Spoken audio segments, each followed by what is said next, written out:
Jaz sem Peter Križan, sem profesor fizike na Ljubljanski univerzi in raziskovalec na Inštitutu Jožef Štefan.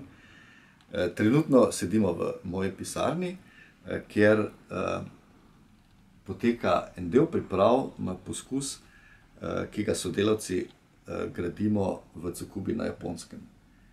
Pri tem poskusu, pri katerem sodeluje 600 ljudi iz 23 držav, bomo sestavili novo vrsto detektorja, s katero bomo merili redke pojave pri razpadih ene posebne vrste delcev, ki jim rečemo mezoni B. To je zanimivo zaradi tega, ker si obetamo, da bomo s temi poskusi odkrili fizikalne pojave, ki jih do zdaj še nismo poznali.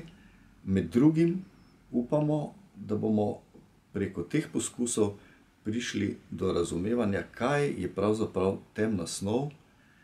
To je ena oblika materije, ki je do zdaj še nismo uspeli raziskati.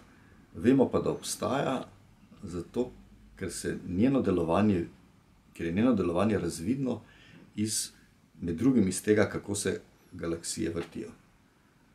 Za naslednje leto oziroma za naslednjih par let si želim najprej, da bi uspešno in čim prej sestavili detektor v Tsukubi, nato pa z meritvami na tem detektorju uspeli prispevati nekaj v zakladnico znanja, odkriti, kaj je zdaj tisto, kaj so fizikalni pojavi onkraj teh, ki jih poznamo do zdaj.